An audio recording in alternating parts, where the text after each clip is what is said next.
I'm from Southern Maryland. I've moved around a little bit in that part of the town as our family grew.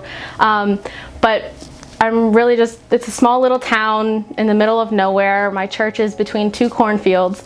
I have two siblings. One is 18 and she goes to Catholic University, and the other one's a junior in high school. And my parents both work for the church and my mom has for as long as I can remember. And my dad was actually a Protestant before he became Catholic. And he became Catholic and is now a deacon, and so that's how I'm so super involved in my church and in my faith. And in our house, we always did, we always went to Mass all the time. During the summer, my mom would take us to daily Mass, partly because she couldn't leave us at home and we needed to be around her when she was working, and we weren't old enough to babysit ourselves quite yet. And then as we grew up, it started to get a little, kind of became a chore almost. Unfortunately, that's not always a fun thing when your family works for the church and you're always there. Once you start hitting the rebellious stage, it's kind of like, just go away kind of thing, unfortunately. And then I came back when I started working for a church down the road, and we did daily Mass, daily adoration, and I worked with children all the time, and it was really fun. That was kind of the turning point in my faith when I decided to start the youth group and bring the teens at my church closer to God. It was when I was going through a hard time in my life and I really needed God, and God reached out to me and kind of shook me around. I attended College of Southern Maryland, and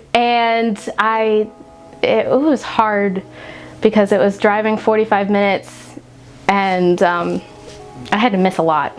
I had to miss a lot at my house, and then I ended up moving in with my grandmother to help take care of her as her dementia has been setting in, and she is actually my only living grandparent. My faith was definitely tested because she had a tendency to forget that I was her grandchild. She thought I was her kid, so a lot of times she'd be really mean and nasty to me, thinking I was one of her own children.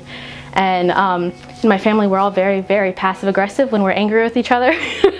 So there's little subtleties of anger around the house, and she actually fell down the stairs one time while we were babysitting my two younger cousins, and she was bleeding from the head, and I was panicking. I was trying to take care of her while she was screaming at me, saying she was fine, she didn't need any help, and my two baby cousins are standing behind me wondering what's going on and what is happening. And thank God my aunt walked in at that exact moment of all this craziness, and she was like, "Oh, what's happening?" And I was like, this.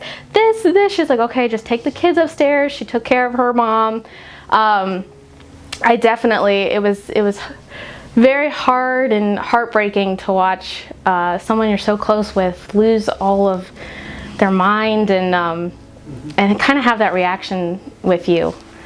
So that definitely tested my faith when I asked God why he would make someone who was once so happy act so mean and nasty and kind of turn them against what they originally were. The reason why I went on retreat was actually the weekend beforehand. I had a really big breakdown. I called my mom and was sobbing because I felt so alone, and I wasn't making any friends, especially in my major and my roommates, and I was just really upset, really missing home. And I came to Mass actually, and your homily actually really spoke to me. Sorry. You were talking about how when we need friends, we need to push ourselves out there, and I have bad depression and anxiety, so it's really hard for me to push myself out there. But I really felt God was speaking to me through you and kind of like saying, go to this retreat, go to this retreat. And so I was like, on a whim, I was like, Mom, I'm going on this retreat. And she was like, what? You're going on a retreat? I was like, yep. She goes, who goes to school at a party school and goes on a retreat being brand new? And I was like, I guess I do. So I finally got up the courage, signed up, and went on the retreat, and it honestly was one of the best things that has happened to me yet this year. I definitely have so many more friends now, and friends who I know believe the same thing I do,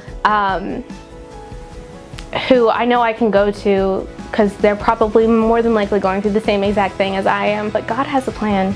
I've learned that I've only been alive for 20 years, but God has a plan, and God, you don't know it, God knows it, so kind of try to trust Him, even regardless how hard that could be. Trust in God, always make sure that your problems you bring to Him, and all of your successes you always bring to God.